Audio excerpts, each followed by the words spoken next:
온라인 경제 뉴스의 달인 알파균의 경제 뉴스 시작해 볼게요. 주민 해외 부동산 집 팔 때 한국은 양도세 걱정, 미국선 새로 살 부동산 찾는다 라고 하네요. 미국은 거주 목적이라면 최근 5년 이내 2년 이상 거주했을 경우 1인당 25만 달러, 부부 합산 50만 달러까지 양도소득세를 면제해준다. 예를 들어 1년 동안 거주하고 3년 동안 렌트를 준 뒤 다시 1년 동안 거주했다면 최근 5년 이내 2년 이상 거주 요건에 부합해 양도세 50만 달러를 면제받을 수 있다. 투자 목적이라면 매도 후 금액을 부동산에 재투자하면 양도세를 이연시켜준다. 1031 익스체인지란 미국 세법 1031번째 조항으로 부동산을 매각한 후 그 자금이 동종의 부동산에 다시 투자됐을 경우 양도소득세를 이연시켜준다는 내용을 담고 있다. 그렇기 때문에 미국에서는 매도 전에 새롭게 투자할 부동산을 찾아야 하는 것이다. 도널드 트럼프 전 미국 대통령이 가장 잘 활용한 방법 중 하나다. 물론 이러한 방법이 누구에게나 적용되는 것은 아니다. 소정의 요건을 충족했을 때만 해당된다. 첫째, 부동산 매도 후 45일 이내에 새롭게 구매할 부동산 리스트를 제출해야 한다. 둘째, 부동산 매도 후 180일 이내에 새롭게 투자하는 부동산의 매매를 마무리 지어야 한다. 셋째, 매도한 금액보다 같거나 더 큰 금액의 부동산에 투자해야 한다. 넷째, 기존 부동산에 융자가 있었다면 새롭게 투자하는 부동산에도 그 이상의 융자가 있어야 한다고 합니다. 매일경제 세상 사는 이야기 의외로 닮은 한국인과 유대인이란 기사입니다. 처음 한국 땅을 밟았던 2006년, 그때 내가 처음으로 마주한 한국 문화는 무척 낯설었지만 서양 문화와는 다르게 내가 자라온 유대 가정의 전통과 닮은 면이 있다는 것을 점차 깨달을 수 있었다. 추석과 초막절의 시기가 비슷한 것을 제외하고도 달력에서 찾을 수 있는 공통점은 다양하다. 구정 또한 유대인들의 대표 명절인 불임절과 거의 같은 시기다. 이것은 그레고리안 달력을 따르는 그리스도교 전통과는 달리 유대력이 음력을 따르기 때문이다. 한국의 음력과 마찬가지로 유대력 또한 그 달을 중심으로 돌아간다. 그러나 이것은 겉으로 드러나는 공통점에 불과하다. 내가 한국에 오기 이전까지 유대인만이 지닌 가치로 생각했던 것을 한국인에게서 찾아볼 수 있었다. 그 중 하나는 공동체의 개념이다. 유대교 사람들이 함께 모이고 어울리기를 요구한다. 예를 들면 유대교 경전인 토라는 한 공간에 10명의 유대인이 모이지 않으면 낭독될 수 없다. 이런 이유로 대부분의 유대교 명절에는 이웃이나 가족과 함께하게 된다. 이런 격동의 역사를 거친 유대인과 한국인은 교육을 중요하게 된다. 한국과 마찬가지로 천연자원이 넉넉하지 않은 유대인들은 머릿속에 간직한 지식만이 평생 동안 자산이 된다고 믿어왔다. 이런 비슷한 생각들이 한국의 사교육 붐을 가져왔을지도 모른다.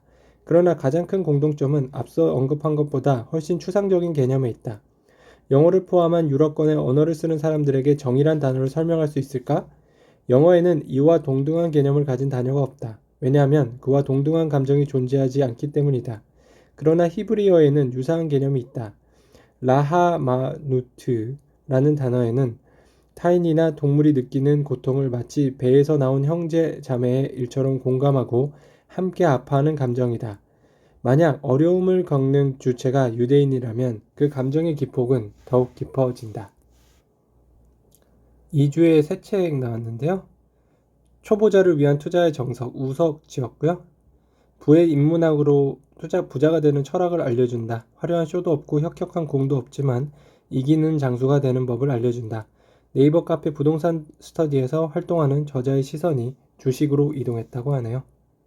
백신의 힘 SK바사 영업이익 1천억 돌파. SK바이오사이언스가 코로나19 관련 백신 원액 매출 확대에 힘입어 분기 기준 최대 실적을 기록했다. 29일 SK바이오사이언스는 올 3분기 매출 2,208억 원, 영업이익 1,004억 원을 기록했다고 밝혔다. 전년 동기보다 각각 123.8%, 175.3% 증가한 수치다. 법인세 비용을 차감한 당기순이익은 764억 원으로 전년 동기 대비 137% 증가했다. 영업이익률은 45.5%로 올해 3분기 연속 40%를 유지했다. KCC 글라스는 3분기 영업이익이 전년 동기보다 318.3% 증가한 360억 원에 달했다. 매출은 전년 동기 대비 64.7% 증가한 2,693억 원이었다. 아프리카 TV는 3분기 매출 711억. 요건 넘어가고요. 누리호 모멘텀을 받은 하나 에어로스페이스는 3분기 매출로 전년 동기보다 12% 증가한 1조 5,425억 원을 달성했다. 영업이익도 9.6% 늘어난 1,033억 원이었다. CBDC 도입하면 비트코인이 더 뜬다. CBDC는 정부 디지털 화폐죠. 싱가포르 석학의 예언. 최근도 기자네요. 매일경제 기사고요. 권 교수는 메타버스와 블록체인은 서로 도움을 주고받는 관계이므로 블록체인 얘기에 메타버스를 빼놓을 수 없다면서 메타버스의 블록체인이 중요한 이유는 무엇이라고 보느냐고 질문했다. 이에 리 교수는 메타버스는 두 가지 유형이 있다. 하나는 중앙화된 메타버스고 나머지 하나는 분산화된 메타버스라고 했다. 그는 이어 중앙화된 메타버스 세상에서는 승자가 모든 걸 독식하게 될 것이다. 이런 메타버스가 커지는 걸 정부는 당연히 좋아하지 않는다. 너무 커지면 정부보다도 너무 많은 정보를 알게 되고 그럴 때 해킹 등의 위험이 커지기 때문이라고 말했다. 리 교수는 그래서 블록체인이 중요하다면서 블록체인을 통해 탈중앙화된 메타버스가 안정적이라고 설명했다. 문희로 매일경제 기자네요. 현재 이 플랜은 단순한 공급망 문제, 연말까지 투자하기에 충분하다는 기사인데요. 이날 첫 강연을 맡은 마이클 큐슈마 모건 스탠리 글로벌 픽스드 인컴 최고 투자 책임자 CIO는 금리 인상을 한다고 현재 공급망 마비 문제나 노동력 부족이 즉시 해결되는 것은 아니다며 금리 인상으로 현재 경제 문제를 풀기에는 한계가 있다고 지적했다. 그는 이어 미국 연방준비제도가 올해 테이퍼닝을 시작한다고 발표하는 것과 금리 인상은 별개의 문제로 봐야 한다고 말했다. 금리 인상에 대해 논의하기 전에 인플레이션 상황이 어떻게 흘러갈지를 먼저 진단해 봐야 한다는 뜻이다. 델타 변이의 미국 경제 발목 3분기 성장 2.0% 충격. 이러한 결과는 미국이 코로나19 대유행 이후 취했던 봉쇄 조치의 영향이 본격화됐던 지난해 2분기 마이너스 31.2% 이후 가장 낮은 수치다. 코로나19 사태 극복 과정에서 물가 급등세가 확산되는 가운데 성장률마저 꺾이자 스태그플레이션 우려가 커지는 분위기다. 다만 코로나19 대유행 초기인 지난해 1, 2분기 이후 올해 3분기까지 5개 분기 연속 플러스 성장세는 간신히 지켰다.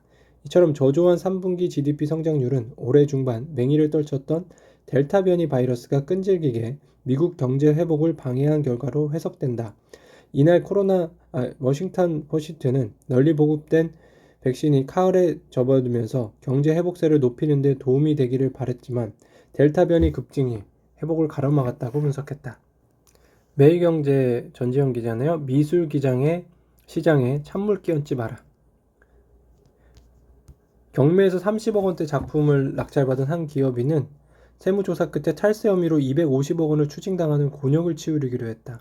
이후 수집가들은 국세청의 표지역이 될까봐 그림 구입을 숨기게 됐다. 전문가들은 지금의 미술 불장이 여러모로 2007년과 비슷하다고 분석한다. 그때도 젊은 작가 작품이 1억 원을 넘기며 날개 돋친 듯 팔렸고 복부인들은 그림을 쓸어 담는 묻지마 투자가 성행했다. 하지만 세무당국의 칼날과 젊은 인기 작가의 작품 과잉 공급 등 체계적인 관리 실패로 미술시장은 불황으로 접어들었다. 과열된 경매에서 산 억대 작품의 폭락을 경험한 고객들은 돌아오지 않았다. 지원이 어렵다면 중견기업의 매출도 안 되는 국내 미술시장에 찬물을 끼얹는 규제를 자제해야 한다. 아트프라이스가 2019년 집계한 세계 순수미술, 골동품 등 제외 경매시장은 미국 46억 1,400만 달러, 중국 41억 200만 달러 순으로 한국 5,500만 달러보다 약 각각 84배, 74배 많다. 요즘 국내 경매사와 화랑은 통장과 카드를 통한 투명한 거래를 하고 있어 검은 돈이 흘러올 가능성도 예전보다 덜하다. 네, 알파균의 경제뉴스 오늘 여기까지 전해드릴게요. 좋은 하루 되세요. 감사합니다.